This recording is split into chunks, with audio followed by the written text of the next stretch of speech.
नमस्कार दोस्तों, आज की वीडियो में हम पढ़ेंगे करंट अफेयर्स। करंट अफेयर्स में हम भारत सरकार के थ्रू 2023-2024 के अंदर जो योजनाएं चालू करी गई हैं, तो उन योजनाओं को हम इस वीडियो के अंदर कवर करेंगे। आप किसी भी लेवल के एग्जाम की तैयारी कर रहे हैं तो आपके लिए करंट अफेयर काफ़ी इंपॉर्टेंट है दोस्तों। तो इस वीडियो के साथ बने रहें, वीडियो को देखें, अपनी करंट अफेयर्स को मजबूत करें। और वीडियो में जो योजनाएं काफ़ी इंपॉर्टेंट होती है करंट अफेयर के हिसाब से, तो वीडियो मिस मत करिएगा बिल्कुल भी। लोगों को शेयर कीजिए, वीडियो को लाइक कीजिए। 77वां कांस फिल्म महोत्सव तो कहाँ पर हुआ? फ्रांस में हुआ इस बार ये। और सर्वश्रेष्ठ पॉम डी ओ पुरस्कार किसको मिला है? ग्रैंड, तो ये मेरा अनोरा को। इसके बाद में अगर हम बात करें यहाँ पर, तो नेक्स्ट है आपका इसके अंदर भाई, नेक्स्ट है ग्रैंड प्रिक्स पुरस्कार फिल्मकार पायल कपाड़िया को मिला है। पायल कपाड़िया पुरस्कार जीतने वाली भारत की पहली महिला बनी है। सर्वश्रेष्ठ मिगुअल गोम्स, सर्वश्रेष्ठ निर्देशक कौन रहे हैं? मिगुअल गोम्स रहे हैं। सर्वश्रेष्ठ अभिनेता कौन रहे हैं? जेसी प्लोमोन्स रहे हैं। अभिनेत्री सर्वश्रेष्ठ कौन सी रही है? तो बहुत सारा नाम यहाँ दिया गया है, जिसमें अनुसुईया सेन गुप्ता भारत की है और इनका नाम इसमें निकल के आता है, ठीक है। इसके बाद में नेक्स्ट की बात करें तो यह पुरस्कार जीतने वाली है पहली भारतीय महिला भी बनी है। इन्होंने यह पुरस्कार फिल्म द सेमलेस में जीता है, ठीक है। ये फिल्म में इन्होंने काम करा था। अगर हम ऑस्कर अवार्ड्स की बात करें इस बार, तो 96 ऑस्कर अवार्ड जो हुए हैं। इस समारोह को अमेरिका के लॉस एंजल्स में समापन किया गया है इसका। इसमें सर्वश्रेष्ठ निर्देशक क्रिस्टोफर नोलन को चुना गया है। सर्वश्रेष्ठ फिल्म जो है ओपेनहाइमर चुनी गई है। सर्वश्रेष्ठ अभिनेता किलियन मर्फी को चुना गया है। अभिनेत्री एमा स्टोन को चुना गया है। सर्वश्रेष्ठ सहायक अभिनेता रॉबर्ट डाउनी को चुना गया है। सहायक अभिनेत्री डावाइन जॉय रैंडोल्फ को चुना गया है। और सर्वश्रेष्ठ अंतर्राष्ट्रीय फिल्म जो है द जोन ऑफ इंटरेस्ट, जो कि यूके की है। इसके बाद हम बात करें 30वां स्क्रीन एक्टर्स गिल्ड अवार्ड 2024, तो ये आपके लिए ज़रूरी नहीं, तो हम इसको पढ़ेंगे नहीं। 66वां ग्रैमी अवार्ड, ये इंपॉर्टेंट है आपका। तो 66वां ग्रैमी अवार्ड जो है 2024 का कहाँ पर हुआ है? Los Angeles, America. Record of the year Flowers को मिला है, ठीक है। Album of the year Midnight को मिला है। Song of the year what was I made for को मिला है। और best new artist Victoria Monet को मिला है, ठीक है। इसमें भारत के फ्यूजन संगीत समूह शक्ति बैंड ने दिस मोमेंट के लिए सर्वश्रेष्ठ विशेष म्यूजिक एल्बम का अवार्ड भी जीता है। तो भाई ये था आपका थोड़ा सा इंटरनेशनल एमी अवार्ड भी एक बार देख लेते हैं, ठीक है। थोड़ा इंपॉर्टेंट हो जाएगा आप लोगों के लिए इंटरनेशनल एमी अवार्ड। 51वां इंटरनेशनल एमी अवार्ड 2023, तो ये कहाँ पर हुआ? New York city, America. सर्वश्रेष्ठ ड्रामा सीरीज कौन सी है? द इम्प्रेस, ठीक है, इम्प्रेस। सर्वश्रेष्ठ कॉमेडी सीरीज वीरदास। सर्वश्रेष्ठ अभिनेता मार्टिन फ्रीमेन। सर्वश्रेष्ठ अभिनेत्री कार्ला सूजा। सर्वश्रेष्ठ डॉक्यूमेंट्री मारियो पॉल, ठीक है। तो इसमें योजना चालू करी है भारत सरकार ने, जल संचय जन भागीदारी पहल। तो जल संचय जन भागीदारी पहल को प्रधानमंत्री मोदी जी ने वीडियो कॉन्फ्रेंस के माध्यम से गुजरात के सूरत में इसको चालू करा है। इसमें वर्षा जल संचयन को, वर्षा के जल को संचय करना है। और संचय करने की जो इसके अंदर जो पावर होगी, वो कितना क्यूसेक पानी जमा कर पाएगा? 24,800 क्यूसेक के आसपास, ठीक है। नेक्स्ट है वीजियो एनएक्सटी। तो वीजियो एनएक्सटी क्या है भाई? केंद्रीय मंत्री गिरिराज सिंह द्वारा भारत की पहली फैशन पूर्वानुमान पहल है वीजियो एनएक्सटी। राष्ट्रीय फैशन प्रौद्योगिकी संस्थान की यह पहल भारत की पहली पहल है जो फैशन प्रवृत्ति की जानकारी और पूर्वानुमान के लिए आर्टिफिशियल इंटेलिजेंस का इमोशनल इंटेलिजेंस को जोड़ती है। यानी एक तरीके से क्या है, एआई का यूज़ किया जाएगा पहली बार और आपका फैशन के अंदर, फैशन इंडस्ट्री के अंदर, तो इसको वीजियो एनएक्सटी बोला गया है। नेक्स्ट है सेवानिवृत्त खिलाड़ी सशक्तिकरण प्रशिक्षण यानी रीसेट कार्यक्रम क्या है? तो रीसेट कार्यक्रम को केंद्रीय मंत्री डॉक्टर मनसुख मंडाविया ने इस कार्यक्रम का उद्घाटन किया है। ये कार्यक्रम जो है, जो सेना से रिटायर हो चुके लोग हैं, ठीक है, इसके अलावा नए कौशल से सशक्त बनाने के उद्देश्य से राष्ट्रीय खेल दिवस के अवसर पर इस कार्यक्रम की शुरुआत करी गई है। तो राष्ट्रीय खेल दिवस कब शुरू होता है? 29 अगस्त को। तो इसमें क्या है, जो लोग स्पोर्ट्स खेलते हैं और स्पोर्ट्स के अंदर उनकी अगर रुचि कम है तो उनकी रुचि को बढ़ाने के लिए इस टाइप का रीसेट प्रोग्राम शुरू किया गया है। रोड टू स्कूल कार्यक्रम, जो बच्चे एजुकेशन नहीं ले पाते हैं उनको एजुकेशन दिलाने के लिए गवर्नमेंट ऑफ इंडिया ने रोड टू स्कूल कार्यक्रम शुरू करा। इसमें उत्तर प्रदेश के मुख्यमंत्री योगी आदित्यनाथ द्वारा गोरखपुर जिले से निपुण भारत मिशन के अंतर्गत इस कार्यक्रम का शुभारंभ किया गया है। यह कार्यक्रम बेसिक शिक्षा विभाग, अशोक लीलैंड लिमिटेड और लर्निंग लिंक्स फाउंडेशन के द्वारा समर्थित है। इसके बाद में नेक्स्ट की बात करें तो नेक्स्ट है आपका पुणे मेट्रो परियोजना का प्रथम चरण। तो पुणे मेट्रो परियोजना का प्रथम चरण जो है ये 5.46 किलोमीटर का होगा और इसको मंजूरी मिल चुकी है 16 अगस्त 2024 को, ठीक है।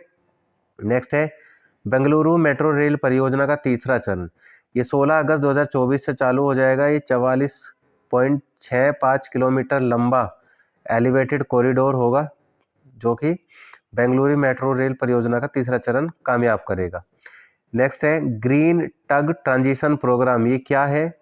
तो केंद्रीय मंत्री सर्बानंद सोनोवाल द्वारा नई दिल्ली में इस प्रोग्राम के लिए एसओपी का अधिकार तौर पर शुभारंभ किया गया है। यह है क्या? ये ईंधन आधारित हार्बर टग से आधारित अधिक टिकाऊ विकल्पों और परिवर्तनों को बढ़ावा देगा। इस तरीके से ग्रीन हाइड्रोजन पॉलिसी को ये बढ़ावा देने की कोशिश कर रहे हैं। स्वच्छ पौधे कार्यक्रम, क्लीन प्लांट कार्यक्रम यानी CPP क्या है?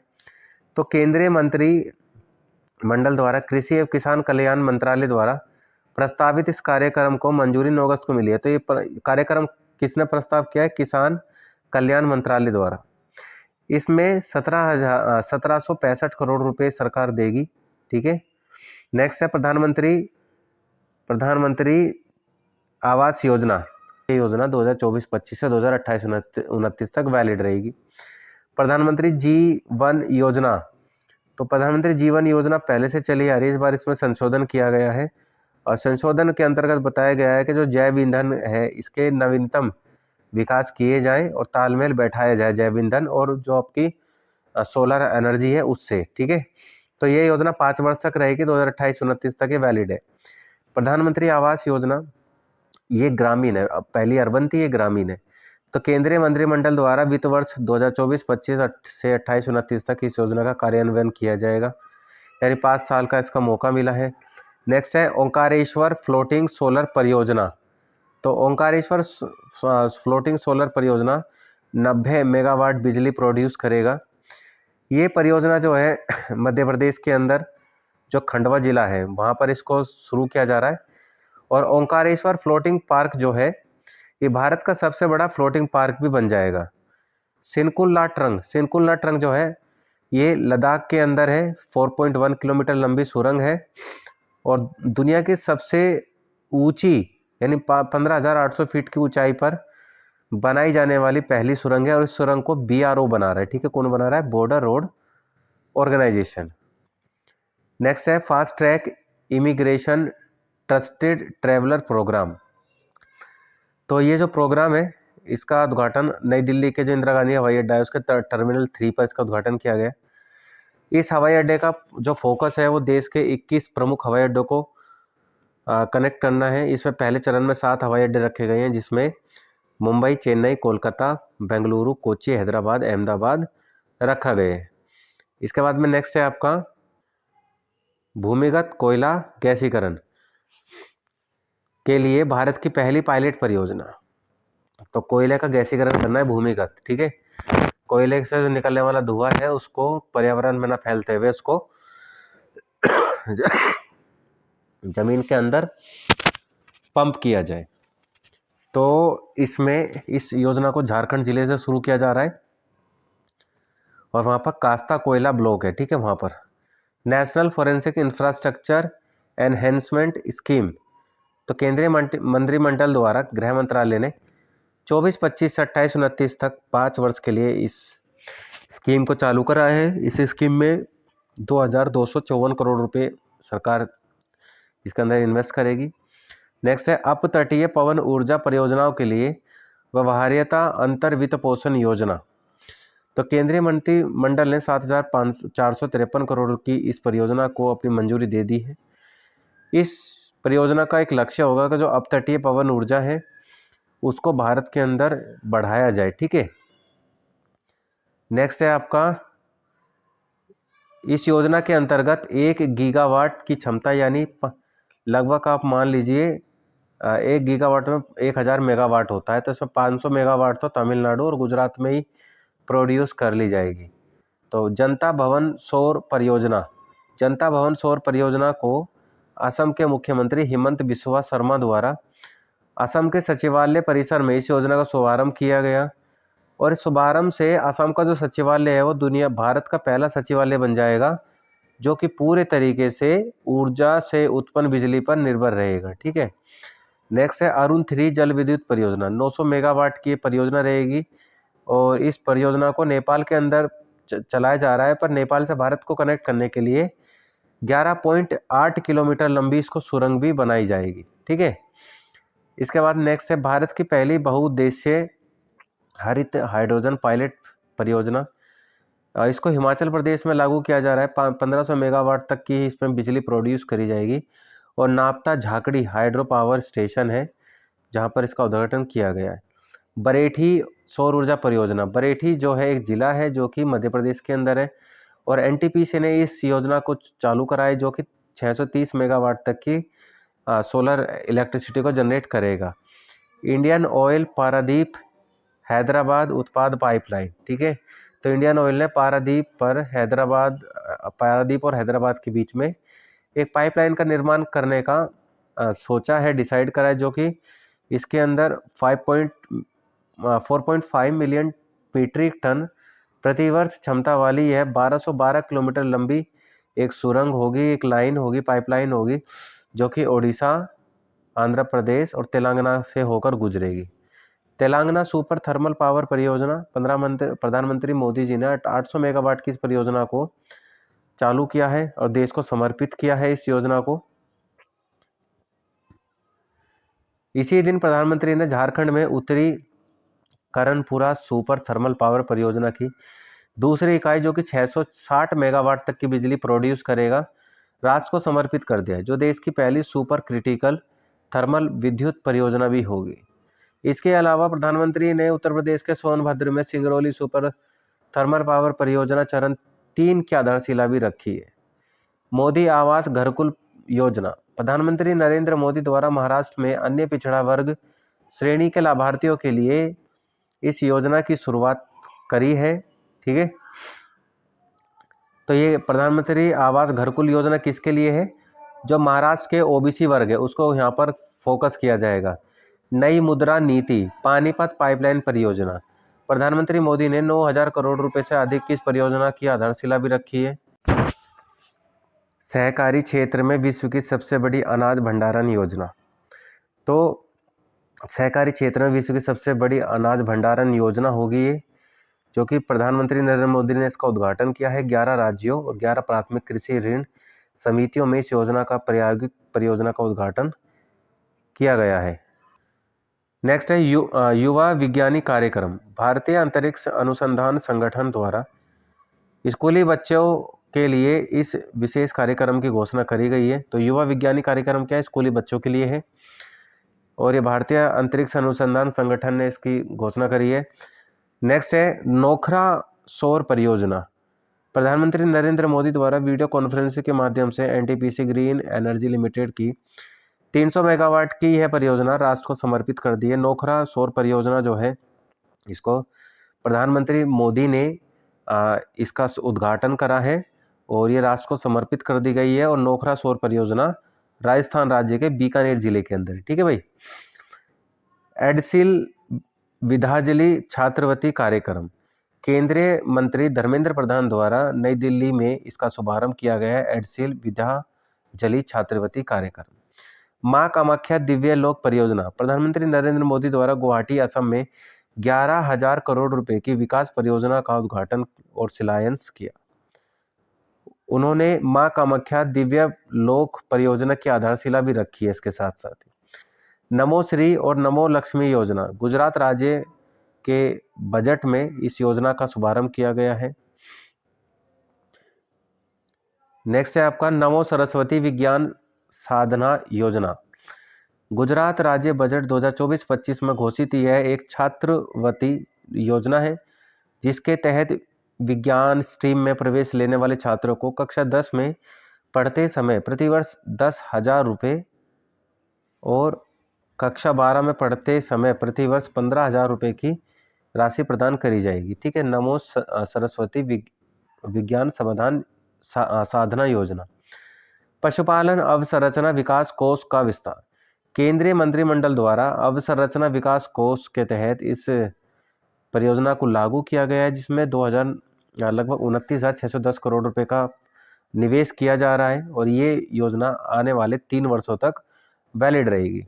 बुलंदशहर में विभिन्न परियोजनाओं का उद्घाटन और शिलान्यास किया गया है।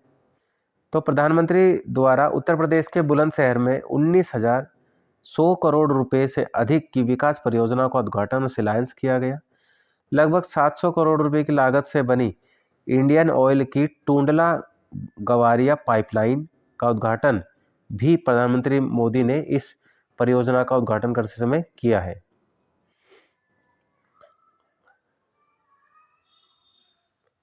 इसके बाद नेक्स्ट है आपका एक वाहन एक फास्टैग पहल। भारतीय राष्ट्रीय राजमार्ग प्राधिकरण द्वारा इस पहल की शुरुआत करी गई है। श्री रामलला दर्शन योजना छत्तीसगढ़ सरकार द्वारा प्रदेशवासियों को अयोध्या में श्री रामलला के दर्शन कराने के लिए इस योजना की शुरुआत करी गई है। इस योजना के तहत प्रतिवर्ष 20,000 यात्रियों को श्री रामलला के दर्शन कराने के लिए अयोध्या भेजा जाएगा। पहली शहरी बाढ़ शमन परियोजना। भारत सरकार द्वारा राष्ट्रीय आपदा शमन निधि के तहत चेन्नई बेसिन परियोजना के लिए एकीकृत शहरी बाढ़ प्रबंधन गतिविधियों हेतु 561 करोड़ रुपए की परियोजना को लागू किया गया है। विकसित भारत संकल्प यात्रा। प्रधानमंत्री नरेंद्र मोदी द्वारा झारखंड के खूंटी में इस अभूतपूर्व पहल की शुरुआत करी गई है। यह पहल पूरे देश में केंद्र सरकार की परियोजनाओं को लाभ पहुंचाने के उद्देश्य से शुरू की गई है। नेक्स्ट है नेस्ट पहल। नेस्ट तो भारतीय उद्योग परिसंघ के इंडियन ग्रीन बिल्डिंग काउंसिल द्वारा नई रेटिंग और प्रमाणन पहल की शुरुआत करी गई है। रेटिंग की, ठीक है, ये किसके लिए है? ग्रीन बिल्डिंग काउंसिल द्वारा, ठीक है, नई रेटिंग और जो नई नई बिल्डिंगें बन रही है, तो ये एक तरीके से ग्रीनरी को कितना ज़्यादा प्रमोट कर रहे हैं और चीज़ें कितनी स्टैंडेबल है। नेटवार मोरी जल विद्युत परियोजना। तो नेटवार मोरी जल विद्युत परियोजना कहाँ पर है? तो उत्तराखंड के उत्तरकाशी जिले में है और टोंस नदी के ऊपर इसको बनाया जा रहा है। 30 मेगावाट की क्षमता तक ये बिजली प्रोड्यूस करेगा।